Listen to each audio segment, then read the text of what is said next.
అందరికీ నమస్కారం. ఈ టాపిక్ నేను మార్నింగ్ చూసా.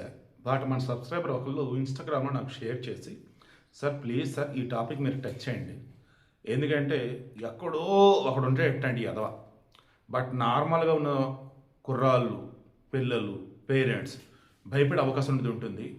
ఇన్ కేస్ వారు ఎక్కడో కన్ఫ్యూజన్ అది పోతుంది సార్, ప్లీజ్ సార్ అన్నారు.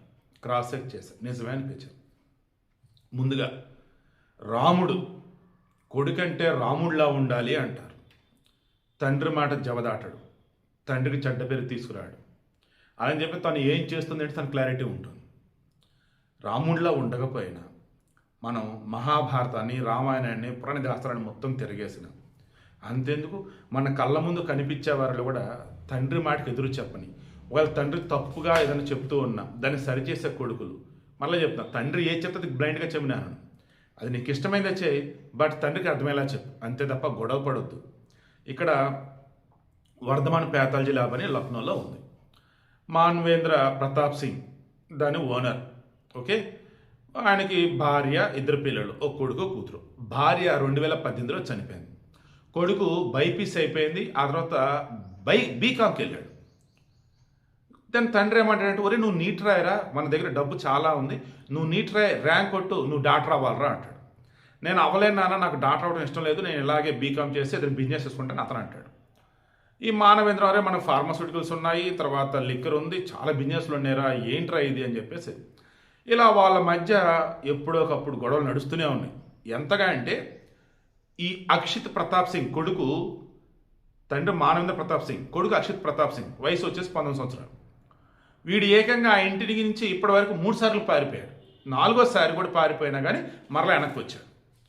ఇక వాళ్ళ సిస్టర్, అంటే ఈ అక్షిత్ ప్రతాప్ సింగ్ యొక్క సిస్టర్ ఉంది కదా, అంటే మానవేంద్ర ప్రతాప్ సింగ్ కూతురు, మొన్న 20వ తారీఖున ఇంట్లో సాయంత్రం లేక గొడవ అవుతుంది.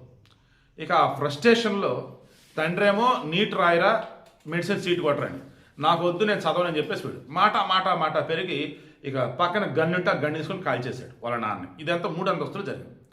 అక్కడి నుంచి అతను బాడీని మెట్ల నుంచి తీసుకొస్తున్నప్పుడు కూతురు చూసింది. దెన్ బ్రదరే కదా ఈ అన్యాయం చేస్తాడని చెప్పేసి పాపం అల్లలాడిపోతుంటే సైలెంట్గా వెళ్ళిపోయాడు. వాళ్ళ నాన్న బాడీని ముక్కలు చేశాడు. చేసి బ్లూ డ్రమ్ అంటూ ఒకప్పుడు నీళ్ళు స్టోర్ చేసుకునేది, ఇప్పుడు శవాలను దాచేది అన్నట్టు అయిపోయింది. ముక్కలు చేసి ఆ బ్లూ డ్రమ్లో దాచాడు. మిగతా కొన్ని భాగాలు ఆ సిటీ అవుట్స్కర్ట్స్లో చల్లేసి వచ్చాడు.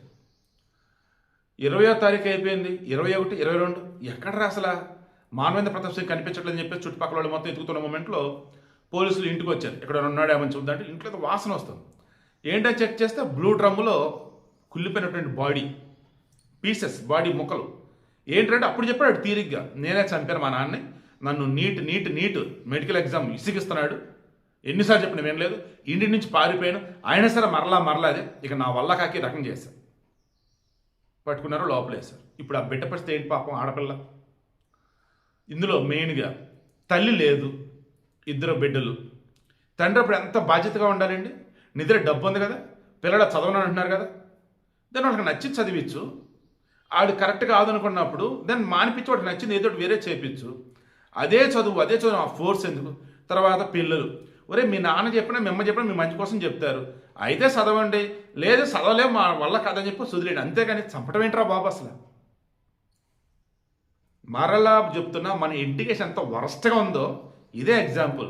మోరల్స్లో, ఎథిక్స్లో ఓన్లీ పుస్తకాల్లో ఉన్నటువంటి దాన్ని చదివించడం, అయిపోయిందా ఎగ్జామ్ పెడతాం, మార్కులు వచ్చాయి, ఇంకా అంతే. మా చిన్నప్పుడు నీతి కథలు, చందమామ కథలు, అండ్ ఇందులో నీ నీతి ఏం చదువుకున్నావు, ఫైనల్గా ఇందులో నీకు ఏం అర్థమైంది, ఇలా ఉండేవండి. పుస్తకాల్లో ఉన్నటువంటి వాటిని కూడా రెగ్యులర్ వాటికి అప్లై చేసి అద్భుతంగా చెప్పేవారు. నాది రాజా వాసుడి వెంకటరెడ్డి కళాశాల, అమరావతి, ధరణకోట. సింగారా గారిని ఉండేవారండి మా తెలుగు మాస్టర్. బాబ్బా ఏం చెప్పేవాడు అసలు. డిగ్రీలో నేను స్టేట్లో డిబేట్ ఫస్ట్ కొట్టినా, యూనివర్సిటీలో ఎలక్యూషన్ ఫస్ట్ కొట్టినా, ఎస్ఐన్ డిస్ట్రిక్ట్ ఫస్ట్ కొట్టినా, అన్నిటి కూడా.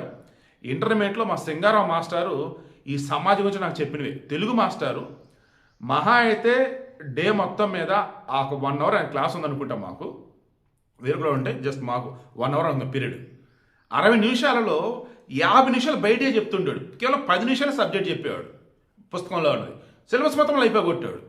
అదండి అది టీచింగ్ అంటే. ఇప్పుడేంటంటే పుస్తకాల్లో ఉన్నది, ఆ పుస్తకాలు, ఈ పుస్తకాలు, ఇదే మార్కులు మార్కులు ఇదే. ఇంక పిల్లల బ్రెయిన్స్ కూడా ఇంకెక్కడ పద్ధతిగా ఉంటాయి.